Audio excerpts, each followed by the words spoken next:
کی خلافت راشدہ ہے. چند ایک مس ہینڈلنگز کی وجہ سے کسی کی زندگی کو زیرو سے ملٹیپلائی نہیں کر دیتے.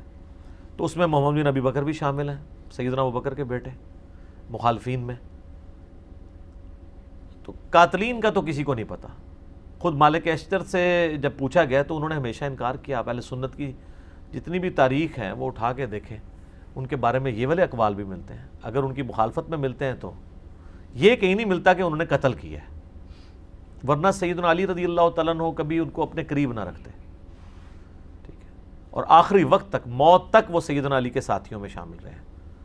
سیدنا علی سے پہلے وہ شہید ہوئے ہیں. ان کو عمرو بن عاص رضی اللہ تعالیٰ عنہ نے زہر دے کے قتل کروایا تھا, کیونکہ محمد بن ابی بکر سے مصر کی جو حکومت ہے سنبھالی نہیں جا رہی تھی. تو سیدنا علی نے کہا کہ تم واپس آ جاؤ, میں مالک اشتر کو بھیج رہا ہوں, کیونکہ وہ بہت دلیر آدمی تھے. جنگ صفین میں, جمل میں ان کی بہت بڑی کنٹریبیوشنز ہیں. سمجھ لیں ناقابل شکست کمانڈر تھے حضرت علی کے. وہ راستے میں ان کو دھوکے سے وہ شہد پلا کے مہمان نوازی کر کے ان کو قتل کر دیا گیا. شیعہ کے ہاں یہ بہت رسپیکٹیبل پرسنالٹی ہیں. شیعہ نے ان کے اوپر باقاعدہ, ایران والوں نے فلم بنائی ہوئی ہے مالک اشتر کے اوپر, ان کی زندگی فلم آئی ہے, وہ آپ دیکھ سکتے ہیں. تو ہمارے ہاں تو یہ ہے کہ اہل سنت کے ہاں یہ ملتا ہے کہ حضرت علی کے دست راست تھے, تابعین میں شامل ہیں, صحابی نہیں ہیں. اور جن لوگوں نے سیدنا عثمان کی پالیسی سے اختلاف کیا ان میں وہ top of the list personalities میں سے تھے. آپ کو پتہ ہے نا, وہ صحیح مسلم میں آتا ہے کہ حضرت عثمان کا منہ بولا تو نہیں کہنا چاہیے, وہ ستیلا بھائی تھا عقبہ ابن ابی معیط کا بیٹا ولید ابن عقبہ, اس کو گورنر لگایا ہوا تھا کوفہ کا, اور وہ اس نے صحیح مسلم میں آتا ہے شراب پی کے نماز پڑھائی. میں نے کربلا والے ریسرچ پیپر میں یہ حدیثیں ڈالی ہیں. سیدنا عثمان کی شہادت کے اصلی اسباب کیا ہیں, جعلی اسباب نہیں جو حکمرانوں نے لکھ دی ہیں تاریخ کے اندر, اصلی اسباب جو احادیث کی روشنی کے اندر ہے. تو وہ اس نے نماز پڑھائی اور بعد میں پوچھتا ہے کہ جی میں نے کتنی, 2 پڑھائی ہیں 4 پڑھائی ہیں. لوگوں نے کہا تو نے تو مطلب نماز ہی غلط پڑھائی ہے. وہ کہتا ہے میں پھر پڑھا دینا. پھر وہ شکایت پہنچی. بخاری میں بھی حضرت عثمان کے چیپٹر میں اس کا کچھ حصہ موجود ہے. حضرت عثمان نے کہا میں سن رہا ہوں کہ لوگ کہہ رہے ہیں کہ یہ رشتہ داری کا خیال رکھ رہے ہیں تو میں اس کو سزا دوں گا. تو مسلم شریف میں ذرا ڈیٹیل ہے کہ سزا دلوائی اس کو کوڑوں کی. اب حضرت عمر نے وہ کوڑے 80 کر لیے تھے جب شراب لوگ زیادہ پینا شروع ہو گئے تھے, کیونکہ وسعت ہو گئی تھی, وظیفے لگے ہوئے تھے, تو شراب کا معاملہ بڑھ گیا. حضرت ابوبکر صدیق رضی اللہ تعالیٰ عنہ کے دور میں 40 کوڑے شرابی کو لگائے گئے.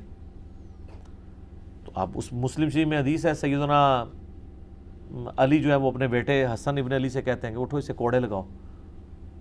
تو وہ کہتے ہیں کہ جو ان کی میٹھی کھاتا ہے وہی ان کی کڑوی چکھے. ایسے حکمران ہم پہ مسلط کرتا ہے تو ہم کیوں اس کو ماریں, بنو ہاشم سے یہ لوگ دشمنی کریں گے. تو حضرت حسن اپنے باپ کی بات بھی نہیں مانتے. اب یہ بڑا گہرا جملہ ہے, وہ آپ شہادت عثمان کے اصلی اسباب میرا کلپ بھی یوٹیوب پہ دیکھ لیں.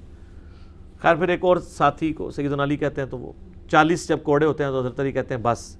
حضرت عمر 80 لگواتے تھے, مجھے دونوں بہتر لگتے ہیں لیکن 40 زیادہ بہتر ہے. تو 40 کوڑے بھی حضرت علی نے معاف کر دیے ان کو. تو مالک اشتر جو ہیں وہ ایک بڑی اس اعتبار سے پرسنالٹی مانے جاتے ہیں. مولانا مودودی رحمہ اللہ نے خلافت و ملوکیت کے اندر سیدنا علی کا صحیح دفاع کیا جیسا کرنا چاہیے. ایک جگہ انہوں نے بھی ٹھوکر کھائی ہے اس معاملے میں. ان کا موقف تھا کہ ان لوگوں کو حضرت علی کو مین سٹریم میں نہیں لانا چاہیے تھا جو بلیمڈ لوگ تھے.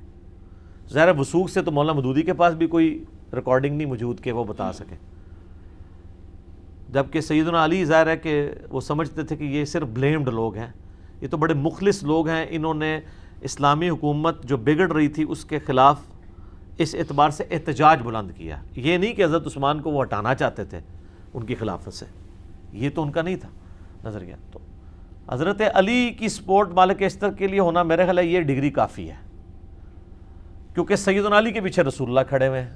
جنگ جمل صفین نہروان کے اوپر جتنی احادیث ہیں, نبی علیہ السلام نے کہا کہ مخلوق کے بہترین لوگ ہیں جو یہ جنگیں لڑیں گے. تو وہ جنگیں لڑنے والوں میں حضرت علی کا جب کمانڈر ہے آپ اس کو نکال دیتے ہیں تو وہ بشارت تو اس پہ فٹ ہو رہی ہے سیدھی سیدھی. ویسے تو یہ کبھی سمندری جہاد والی فٹ کر دیتے ہیں کسی کے اوپر، کچھ کر دیتے ہیں، کبھی قسطنطینیہ والی پکڑ کے کسی کے اوپر لگا دیتے ہیں، تو ادھر نہیں لگتی ہیں، ادھر بھول جاتے ہیں اور وہ پراپوگنڈا کرتے ہیں، وہ اس لیے صرف کہ اور یہ ان کے بیٹے بھی پھر سیدنا حسین ابن علی کے ساتھ مخلص تھے۔ مختار ثقفی نے جب قاتلین حسین سے بدلہ لیا ہے تو اس وقت ان کے ساتھ دست راست ان کا بیٹا تھا ابراہیم ابن مالک اشتر، وہ بھی ان کے ساتھ تھے۔ یہ یعنی نخی قبیلہ جو ہے وہ بڑا جاندار قبیلہ تھا، جنگجو لوگ تھے، اور ابراہیم نخی جو ہے وہ تابعی، ان کی عمر 46 ایئرز ہوئی ہے ٹوٹل، 50 ہجری میں پیدا ہوئے ہیں، 96 ہجری میں فوت ہو گئے، بخاری مسلم کے راوی ہیں، امام حنیفہ کے دادا استادوں میں شامل ہیں۔ ان کا المعجم الکبیر طبرانی میں قول موجود ہے نا کہ بالفرض اگر میں قاتلین حسین میں شامل ہوتا اور اللہ تعالیٰ قیامت کے دن مجھے معاف بھی کر دیتا اور میں جنت میں بھی داخل ہو جاتا، پھر بھی میں جنت میں رسول اللہ کا سامنا نہ کر سکتا کہ کہیں حضور مجھے پوچھ ہی نہ لیں کہ تو قاتلین حسین میں شامل تھا، حالانکہ اللہ معاف کر چکا ہوا ہے۔ پھر بھی جن لوگوں کو معاملے کی سینسٹیوٹی کا پتہ ہوتا ہے نا، وہ ڈرتے ہی رہتے ہیں۔ تو یہ ابراہیم نخعی یہ بھی اسی قبیلے سے تھے۔ تو مالک اشتر کے بارے میں جی ہمارا یہ موقف ہے۔ باقی ان کو سیدنا علی کے جو باقی جانثار صحابہ میں سے تھے، جو ساتھیوں میں سے، ان کے لیول پہ تو نہیں اب کوئی کہ عمار ابن یاسر کے مقابلے پہ تو نہیں ہم انہیں مانتے، نہ کبھی مالک اشتر یہ جرأت کریں گے کہ وہ کہیں کہ میں عمار ابن یاسر کے مرتبے کا ہوں۔ وہ تو ظاہر ہے رسول اللہ کی صحبت یافتہ تھے، ان کے ساتھ ہم کمپیئر نہیں کر رہے، ہم باقی لوگوں کے ساتھ کمپیئر کر کے ان کی ایک بہادری کو اور حضرت علی کے ساتھ جو ان کی مخلص ساتھی کے طور پہ رہے ہیں، ہم ان کی ریگارڈ کرتے ہیں، ان کی دل سے عزت کرتے ہیں۔ باقی ان کے بارے میں جتنے جھوٹے بلیم ہیں تو وہ سر تاریخ میں آپ کو اس طرح کی پرسنالٹیز کے بارے میں آپ کو کیا کیا باتیں نہیں ملتی ہیں، جب اس کو ڈیپ ڈک کیا جائے تو کیا سے کیا باتیں بن جاتی ہیں۔ تو صرف اس طرح کے دعووں کے اوپر کسی کے اوپر کو فتویٰ نہیں لگا دینا چاہیے۔ ٹھیک ہو بیٹے؟ ٹھیک، جزاکم اللہ خیر۔